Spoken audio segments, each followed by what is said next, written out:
मेरी तरफ से सबको नमस्कार, सत श्री अकाल एंड गुड मॉर्निंग। ये वीडियो हिंदी भाषा में है। इसका टाइटल है कनाडा। पढ़ाई के लिए किसी भी देश में जाओ, चाहे कनाडा जाओ, ऑस्ट्रेलिया जाओ, न्यूजीलैंड जाओ, अमेरिका जाओ, इंग्लैंड जाओ, ये जो मैं 7 चीज़ें आपको बता रहा हूँ, ये आपकी बेसिक मिनिमम रिक्वायरमेंट है। इससे ज़्यादा रिक्वायरमेंट अलग अलग देशों की, अलग अलग कॉलेजों की, अलग अलग यूनिवर्सिटियों की उनके वेबसाइट के ऊपर दी होती है। वो जानकारी आपका एजेंट दे सकता है या आप उनके कॉलेज यूनिवर्सिटी के वेबसाइट से इंफॉर्मेशन ले सकते हो। सबसे पहले है क्या है कि आपके पास भारत का, जिस भी देश के आप नागरिक हो, वहाँ का पासपोर्ट चाहिए और वो उतने टाइम के लिए कम से कम वैलिड चाहिए जब तक आपने वो पढ़ाई करनी है। नहीं तो वहाँ पे दिक्कत क्या आती है, जिस देश में भी जाओगे एम्बेसी का ऑफिस हर शहर में नहीं होता है। तो जब यदि आपने पासपोर्ट की डेट रिन्यू करानी है तो आपके लिए खर्चा भी बढ़ेगा, मेंटल हरासमेंट भी बढ़ेगी। पासपोर्ट गुम हो गया तो सबसे बड़ी हेडेक आपके लिए खड़ी हो जाएगी। सो भारत से ही आप पासपोर्ट के ऊपर, और पासपोर्ट तभी बन पाएगा आपका बर्थ सर्टिफिकेट के ऊपर, मैट्रिक सर्टिफिकेट के ऊपर और पासपोर्ट के ऊपर एक ही नाम, एक ही स्पेलिंग होने चाहिए। नंबर 2, यदि आप पढ़ने के लिए विदेश में जाना चाहते हो, नो लेस देन 65% मार्क्स होने चाहिए। प्रेजेंटली जो बच्चे 10+2 करके कनाडा गए हैं वो वहाँ पे पक्के नहीं हो पा रहे हैं क्योंकि उनका सिस्टम थोड़ा डिफरेंट है।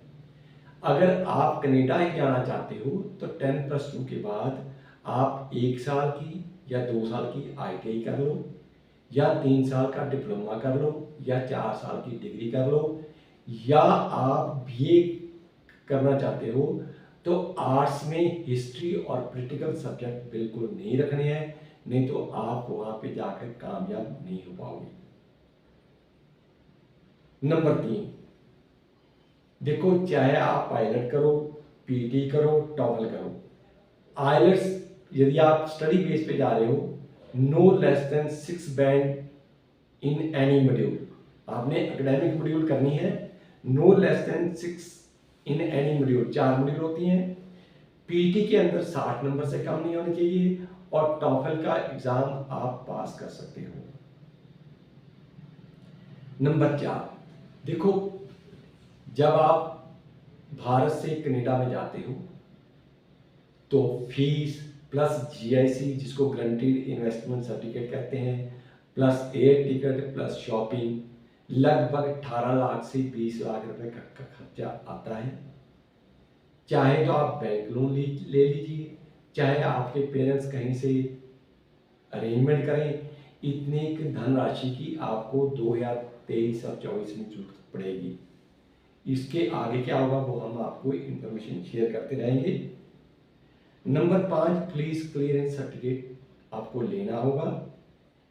ये मैं आपको बात इसलिए बता रहा हूँ कि कई बच्चे जब 11वीं 12वीं में होते हैं तो उल्टे सीधे काम कर बैठते हैं दोस्तों के साथ मिलके। कोई शराब पी के गाड़ी चलाएगा, कोई एक्सीडेंट करेगा, कोई लाल बत्ती क्रॉस कर जाएगा, कोई क्लास फेलो की पिटाई कर देगा। यदि आप ऐसी कोई भी हरकत करोगे, ये इंफॉर्मेशन कंप्यूटर के ऊपर डाल दी जाती है। वो कंप्यूटर आपके पुलिस स्टेशन में भी है, वही दिल्ली इंदिरा गांधी एयरपोर्ट के ऊपर है।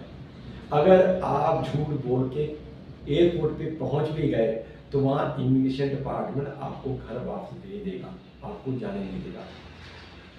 नंबर 6, आप मेडिकली फिट होने चाहिए। अगर आपको दमा है, TB है, कैंसर है, जिसके ऊपर दूसरे देश में जाकर खर्चा बहुत आता है मेडिकल का, वो आपको फिट अलाउ नहीं करेंगे।